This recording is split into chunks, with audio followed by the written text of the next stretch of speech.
Hey, sports fans, this is Robert with WTP Sports Dudes.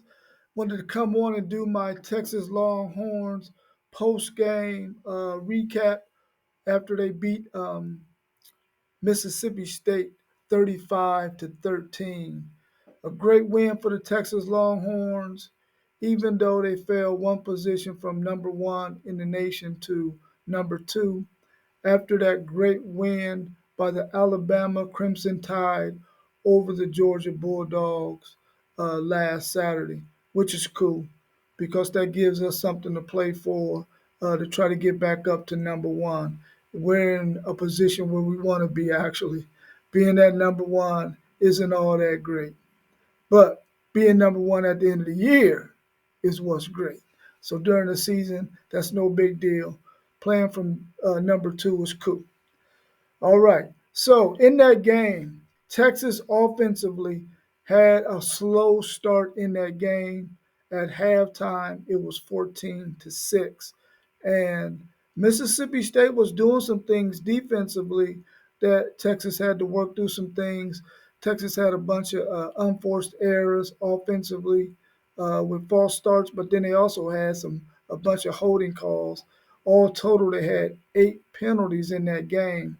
It seems like in the SEC referees call a lot more holding calls than what they call in the Big 12. Big 12 referees, man, will let you hold all day and won't call a holding call.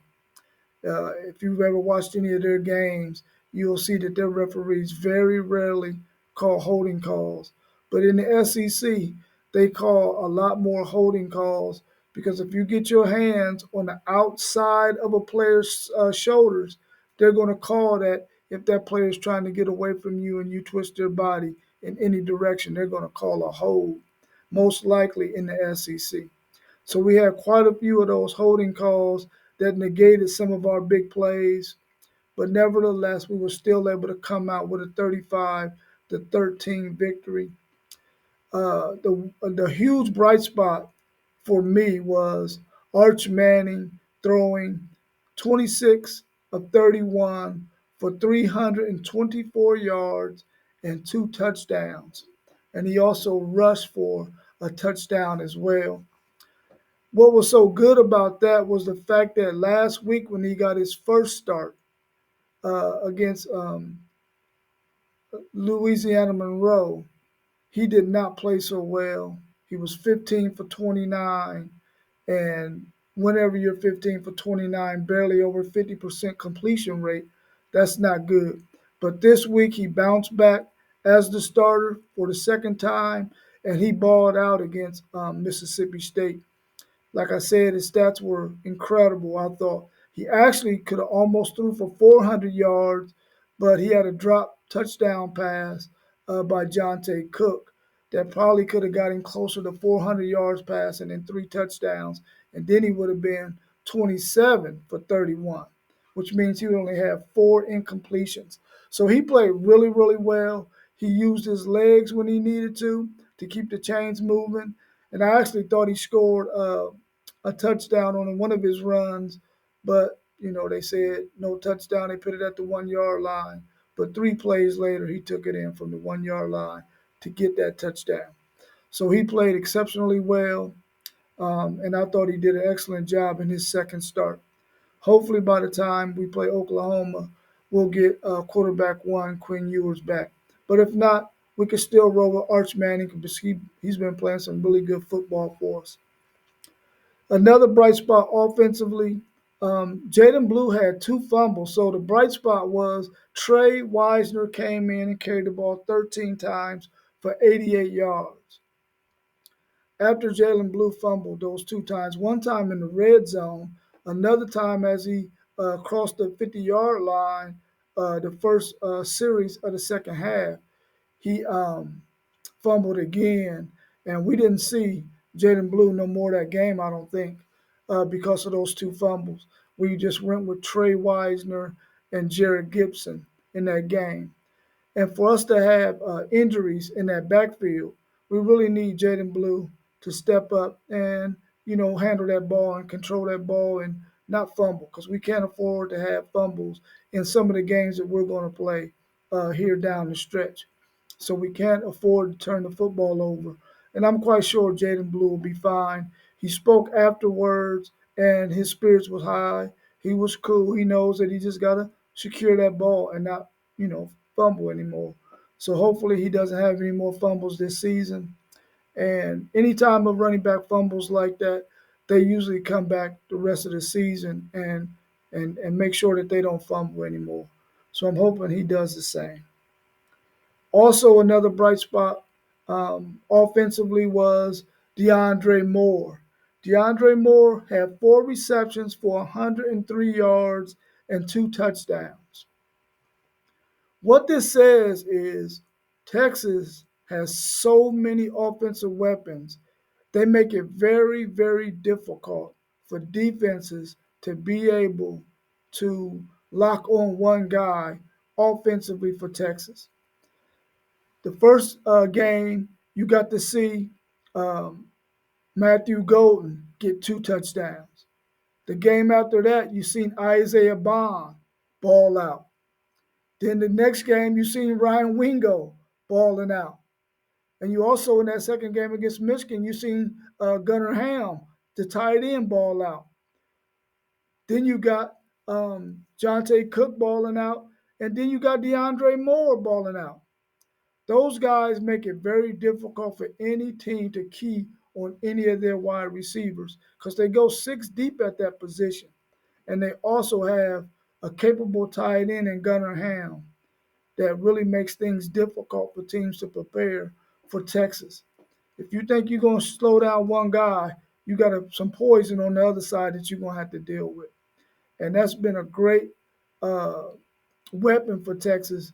And Steve Sarkisian, as you all know, he's going to scheme up some things to take advantage of whatever miscues you have in your defensive secondary or on your defense, period. So I'm very excited about DeAndre Moore getting those 2 touchdowns. He actually should have had a third touchdown, but he stepped out of bounds at the 1 yard line. Otherwise, he would have had 3 touchdowns, a trifecta. That would have been awesome. Another bright spot on our offense was left tackle Kelvin Banks got SEC Offensive Lineman of the Week. So that was awesome.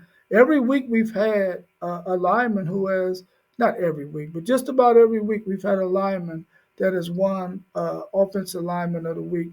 We have one of the best offensive lines in the country, and those guys are doing a really good job. They just need to cut down on some of those holding penalties and some of those false starts.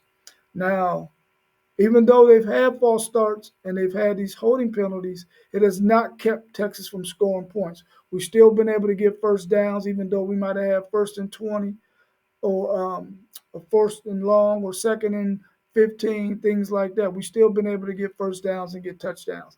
So it really hasn't hurt us yet.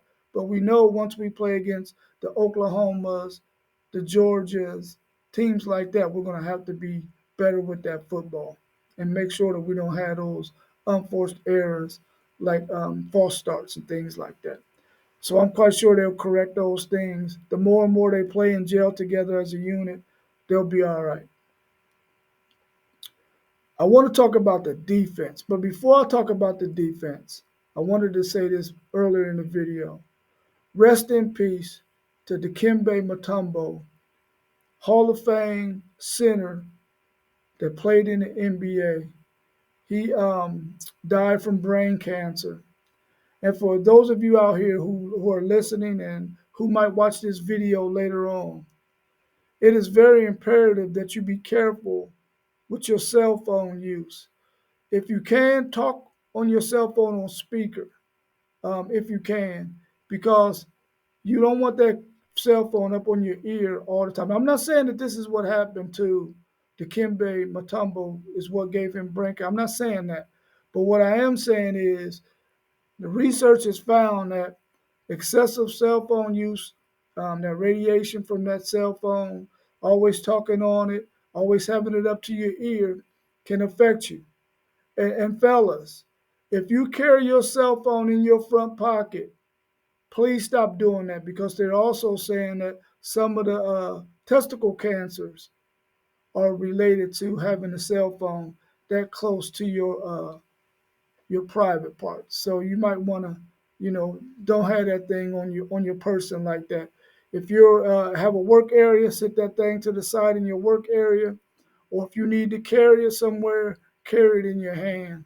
Please don't keep it in your pocket because I don't want anything to happen to anyone as it relates to the cell phone use. And I think that's what got Johnny Cochran, him constantly being on his cell phone. That's because he passed away from brain cancer as well several years ago. So anyway, let me go back to Texas's defense. I wanted to say that part. Defensively, Texas in that first drive they was giving up some rushing yards, but after that first drive by Mississippi State, they held Mississippi State's running attack to 2.5 yards per carry. That is awesome. You always want to hold your opponents up under 3 yards rushing. That means that you're limiting the amount of first downs that they get, especially by running the football.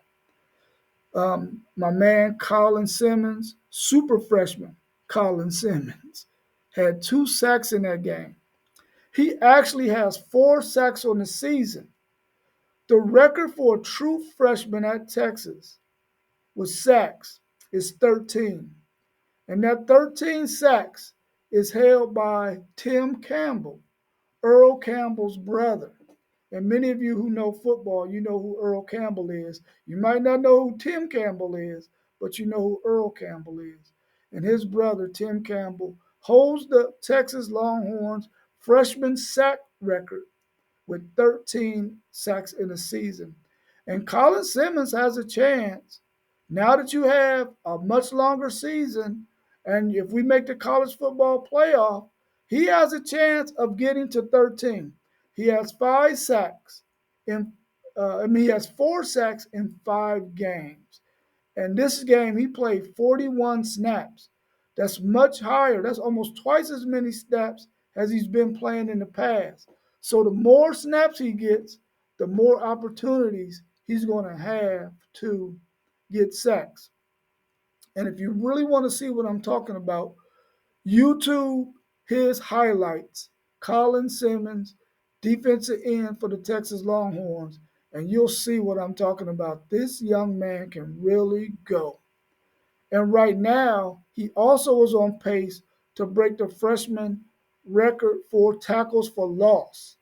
Right now, I believe he has 11 tackles for loss in 5 games. Or that might be the record, and he has 6. Either or. But anyway, I believe that's definitely a record he's going to get. Uh, Tackles for loss in a season by a true freshman. I believe he's going to do that. And he balled out again in this game against Mississippi State. Like I said, he got 2 sacks in that game. Also, Anthony Hill, our sophomore linebacker, has really been playing well. He leads the team with 31 tackles. In this game, he had 7 tackles. He also had a sack. And he has 3 sacks on the season. That's really good production. I was kind of concerned about some of our defensive back play. We have been playing really well in our defensive backfield. But in this game, we let some guys get behind us. Malik Muhammad let a guy get behind him. Uh, um, Gavin Holmes had a long catch caught on him and Andrew Makuba. So we want to shore up those things. I think we wasn't respecting Mississippi's passing game, and we let some guys hit us with a couple of double moves to get behind us. So we're gonna have to fix that. And then probably they was probably feeling like, man, our pass rush gonna get there before any guy can get behind me. But that wasn't the case. Only thing that didn't hurt us was the fact that Mississippi State only completed one of those passes down the field on us. So other than that, we played really well defensively. Our defensive line, man, wow, those defensive tackles, they go 6 deep. They get good penetration. And like I said earlier in the video, after the first drive, we held them to 2.5 yards per carry. That is awesome. That's an awesome stat. We only gave up 13 points. I think we're only giving up 7 points a game. That's really, really good defensively. And I'm very proud of how they played defensively in this game. So I wanted to come on real quick and just talk about that. We'll be on later on this evening at 7:45. We're going to do a recap of Sunday's NFL action. So if you get a chance, please tune in to that. Also, hit the like button, share our videos with your friends and family. Tell them to subscribe to the channel. Hit the like button on all of our videos. And we have a short video, the introductory video to WTP Sports Dudes. We need to get 3,000 people to watch that video so that that can help us to grow our channel. That's part of the requirements that YouTube has in order for you to continue to grow your channel. So if you see that short introductory video that we did back in July, please watch that video, share it with your friends and family so we can get 3,000 people to watch that video. That's going to help us move to the next level on YouTube. So continue to support us. I appreciate you watching our videos and giving us all the support that you have so far. And Texas, continue to do your thing. Continue to make us fans proud of what you're doing. 5-0. We got a bye week this week. I'm glad that some of those young players can go home and spend some time with their family. They can get themselves together physically, mentally, get over some of those injuries that they have, and just be able to get away from football for a little while, spend some time with their family and friends back home, and come back ready to work next week when we get ready to prepare for the Oklahoma Sooners, our number one rival. And I'm looking forward to seeing that Red River rivalry. Man, try to say that fast. Woo. So that game has been moved to 2:30, which is 3:30 our time here on the East Coast. But I'm excited that that game has been moved to 2:30, 3:30 our time on the East Coast instead of that noon game. It usually gets played at noon when they was in the Big 12, but the SEC decided they're going to move that to a 3:30 game, which is cool with me. So I have nothing else to share. As always, when I end a video, when I talk about my Texas Longhorns, I end it with hook 'em.